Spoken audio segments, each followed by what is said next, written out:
अगर आपको बहुत ज़्यादा सर चकराता हो, उल्टी मतली कैं की कैफियत होती हो या आप किसी नफसियाती बीमारी का शिकार हो, तो उसके लिए आप सनूफी फार्मा की जो स्टेमेटिल 5 mg टैबलेट आती है वो यूज़ कर सकते हैं। इस स्टेमेटिल टैबलेट के अंदर असल में प्रोक्लोर पैराजिन मेलिएट साल को ऐड किया जाता है, जो को फिनोथाइजिन क्लास ऑफ फैमिली से बिलोंग करती है, और ये ऐड करती है D2 रिसेप्टर ब्लॉकर, यानी कि जो डोपामीन के रिसेप्टर्स होते हैं उनको ब्लॉक करती है, और ऐड करती है एज एन एंटी इमीटिक, यानी जो आपकी उल्टी मतली होती है उसको कम करती है, एंटी वर्टिगो यानी जो आपका सर चकराता है उसको कम करती है, और ये old generation anti psychotic medication भी है, यानी जो आपको साइकोसिस या स्किज़ोफ्रेनिया वगैरह की कंडीशन होती है उसको ठीक करती है, और इसी वजह से इसे मेडिकली रिकमेंड किया जाता है। अगर आपको नोजिया वोमिटिंग यानी आपको उल्टी मतली क्या की कैफियत होती हो, और ये किसी भी वजह से हो सकती है, अगर आपने कोई कैंसर ड्रग ले रहे हो, कीमोथेरेपी चल रही हो, उसकी वजह से नोजिया वोमिटिंग हो, या अगर आप प्रेग्नेंट हामला हो जिसमें यूजुअली प्रेग्नेंट वुमेन को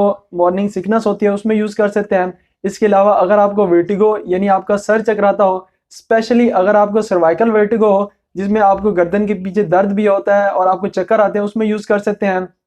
इसके अलावा अगर आपको मीनियर डिजीज़ हो जो कि आपके कान के पर्दे को अफेक्ट करती है, उसमें यूज़ कर सकते हैं। आपको मसल स्पैज्म यानी आपके पट्टों में खिंचाव आ गया हो, आपको हेडेक, सर में दर्द होता हो या फिर आधे सर में दर्द जिसे हम माइग्रेन कहते हैं, उसके लिए भी आप स्टेमेटिल टैबलेट को यूज़ कर सकते हैं। और चूंकि ये old generation anti psychotic medication भी है, तो अगर आपको कोई मेंटल डिसऑर्डर हो, जैसे कि अगर आपको शॉर्ट टर्म एंजाइटी डिसऑर्डर हो, स्किज़ोफ्रेनिया हो, साइकोसिस हो, जिसमें मरीज़ का जो दिमागी तवाज़ुन है वो ख़राब हो जाता है, वो हिल सा जाता है और वो बहकी बहकी सी बातें करता है और रियलिटी से दूर हो जाता है, तो इन सब कंडीशंस में आप इस स्टेमेटिल और प्रोक्लोर पैराजिन मेलिएट साल को यूज़ कर सकते हैं।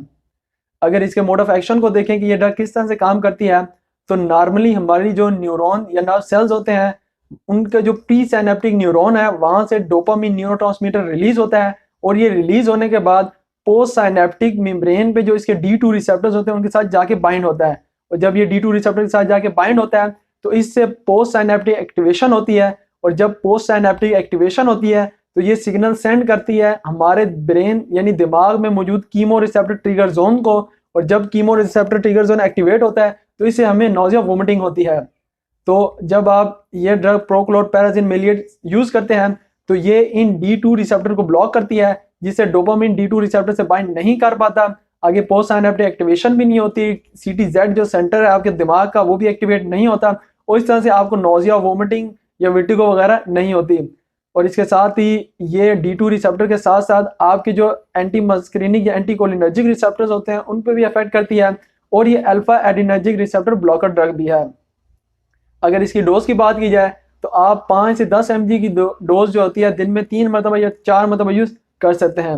अगर इसके साइड इफ़ेक्ट्स की बात की जाए तो चूंकि ये आपके डोपामीन रिसेप्टर्स को ब्लॉक करती है, तो जब डोपामीन का लेवल कम हो जाता है तो इससे आपकी बॉडी में प्रोलैक्टिन का लेवल ज़्यादा हो जाता है, और प्रोलैक्टिन लेवल ज़्यादा होने की वजह से आपको गैनोकमिस्टिया और गैलेक्टोरिया हो सकता है, यानी मेल्स में जो उनका ब्रेस्ट होता है वो इन्लार्जमेंट हो सकती है। इसके अलावा जब आपके मस्करिनिक रिसेप्टर ब्लॉक होते हैं तो इससे आपको ब्लर विजन, कॉन्स्टिपेशन और ड्राई माउथ हो सकता है, और जब आपके अल्फा 1 एडिनर्जिक रिसेप्टर्स ब्लॉक होते हैं तो इससे आपको ऑर्थोस्टेटिक हाइपोटेंशन यानी आपका ब्लड प्रेशर बहुत सा कम हो सकता है, आपको सिडेशन हो सकती है, और आपको रिफ्लेक्स टैकीकार्डिया भी काज हो सकता है। तो ये तमाम तर जो साइड इफेक्ट्स हैं ये इसके एक्शंस की वजह से हैं। अगर बात की जाए कि ये प्रेगनेंसी में आप इसे यूज़ कर सकते हैं या नहीं, तो ये FDA से अप्रूव कैटेगरी C की मेडिसिन है, यानी कि जब इसको जानवरों पर स्टडी किया गया तो उससे कोई साइड इफेक्ट अपीयर नहीं हुआ, लेकिन इंसानों में भी इसके कोई साइड इफेक्ट रिपोर्टेड नहीं है। मगर सूटेबल यही है कि आप प्रेगनेंसी में अगर आपने नोजिया वोमिटिंग होती हो तो उसके लिए डॉक्सिलामिन सक्सिनेट साल को यूज़ करें रादर देन ऑफ दिस प्रोक्लोर पैराजिन मेलिएट। तो अगर आपको मेरी ये वीडियो अच्छी लगी हो, मेरी सपोर्ट को अप्रिशिएट ज़रूर कीजिएगा। अपना मेरे यूट्यूब चैनल का ज़रूर ख्याल रखिएगा। अल्लाह हाफिज़।